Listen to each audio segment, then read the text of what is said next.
या देशाची अर्थव्यवस्था साफ कोलमडलेली आहे, तरी सुद्धा नरेंद्र मोदींना एक प्रकारची घमेंड आहे की माझ्याशिवाय या देशाला पर्याय नाही, मी म्हणजे देश, मी म्हणजे इंडिया, मी म्हणजे सर्व काही। ही घमेंड उतरवायची वेळ आता आलेली आहे।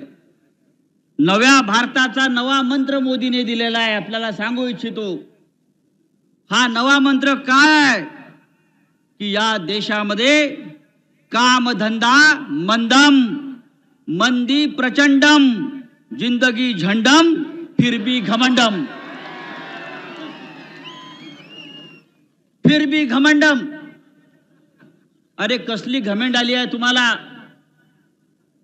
या देशाची जनता तुम्हाला सत्तेवरून खाली खेचायला निघालेली आहे।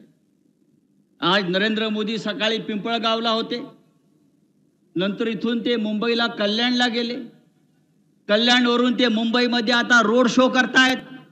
अख्खी मुंबई त्या रोड शो साठी आज बंद करून ठेवलेली आहे। ट्रेन बंद केलेल्या आहेत, मेट्रो बंद केलेली आहे। गेल्या 1 महिन्यामध्ये मोदींनी महाराष्ट्रामध्ये 28 सभा घेतल्या आणि मुंबईमध्ये आज रोड शो घेत आहेत। शिवसेनेमुळे नरेंद्र मोदींना रस्त्यावर यावं लागलं, लक्षात घ्या। पण कितीही रोड शो घ्या, किती सभा घ्या, हा महाराष्ट्र आता तुमच्या पाठीशी उभा राहणार नाही। महाराष्ट्रामध्ये जिथे जिथे नरेंद्र मोदींची सभा झाली आहे त्या तिथे भारतीय जनता पक्षाचा पराभव होणार आहे। त्या प्रत्येक ठिकाणी शिवसेनेचा महाविकास आघाडीचा उमेदवार जिंकणार आहे, हे तुम्हाला मी आता खात्रीने सांगतो। नरेंद्र मोदींनी 1 वर्षापूर्वी कर्नाटकामध्ये 27 सभा घेतल्या आणि 28 रोड शो केले। जिथे जिथे नरेंद्र मोदी गेले त्या सर्व ठिकाणी भारतीय जनता पक्षाच्या उमेदवारांचा पराभव झाला आणि त्यांचे 14 मंत्री सुद्धा पराभूत झाले। त्याच्यामुळे नरेंद्र मोदी आले म्हणजे भारतीय जनता पक्ष जिंकला, गद्दार जिंकले असं होणार नाही। या नाही ते राजा भाऊच्या विरुद्ध उभे राहून दाखवा। काय राजा भाऊच्या विरुद्ध उभे राहून दाखवा। 400 जागा जिंकण्याचा अहंकार, 400 जागा जिंकणार, 400। उद्धव साहेबांनी त्याच्यावर चांगलं उत्तर दिलंय, 400 पार नाही, अबकी बार भाजपा तडीपार, अबकी बार भाजपा तडीपार। अरे निवडणुका फक्त पैशावर जिंकता येत नाहीत।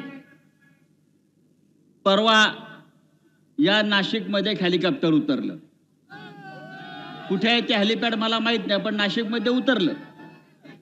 या महाराष्ट्राचे घटनाबाह्य मुख्यमंत्री हेलिकॉप्टर मधनं काय बॅगा, खोके आणि बॅगा लोकांना माहिती आहे।